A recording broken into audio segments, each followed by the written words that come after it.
So is that the same chicken soup that they had before? Yeah, yes. Lots of chicken.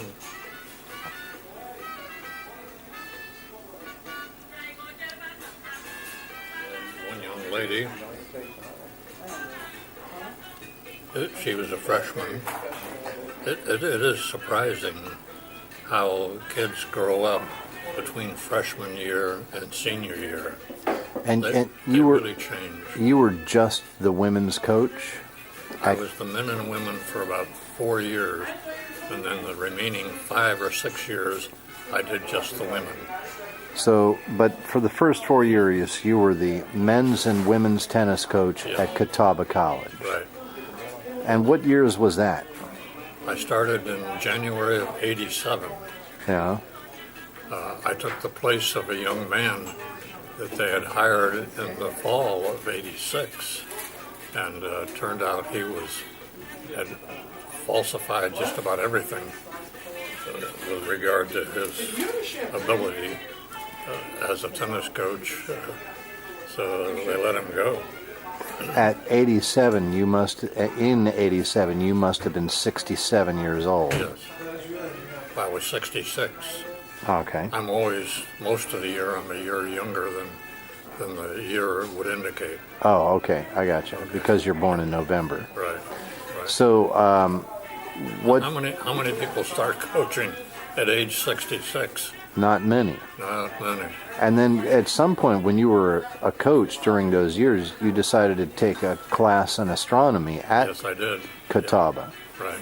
And as I remember it, you were the oldest person not only in the class, but the oldest person in the school. Oh, yeah, I was. Yeah. Teachers included. Yeah. Oh, Right. yeah. I was much older than anybody.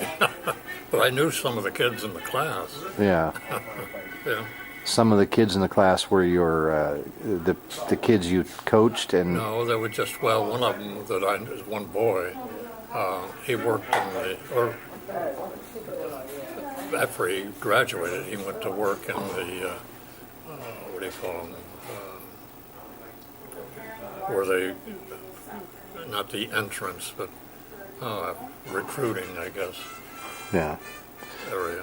So tell me about the one girl you remembered a situation with a girl. Well, that was just a particular, she was a freshman playing probably in about her second or third match.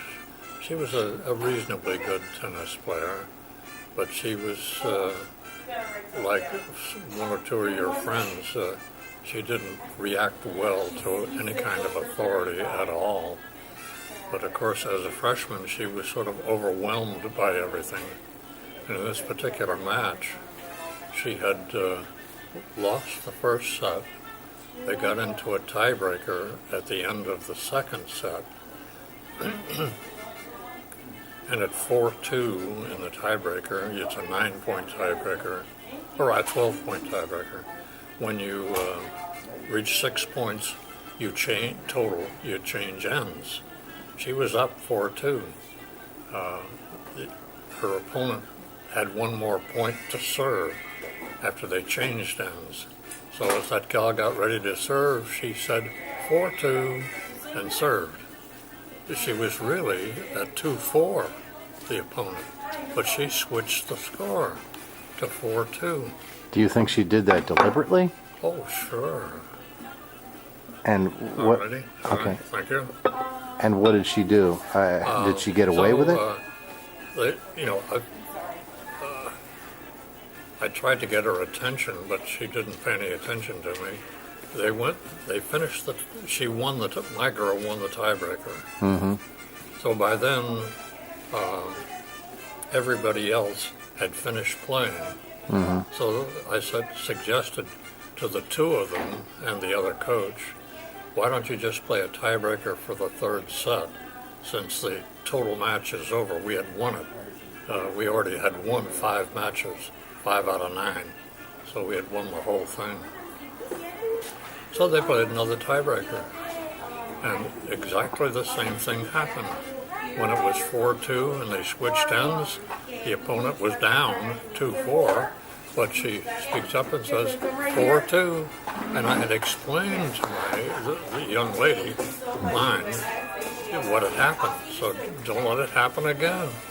It happened again. And her father was standing beside me. Yeah. We're both, and then she lost that tiebreaker. So she lost the match. Well, it looks like we have a lot of food here. This Cuban food looks good. Yeah. Okay, that's the end of that interview. Yeah.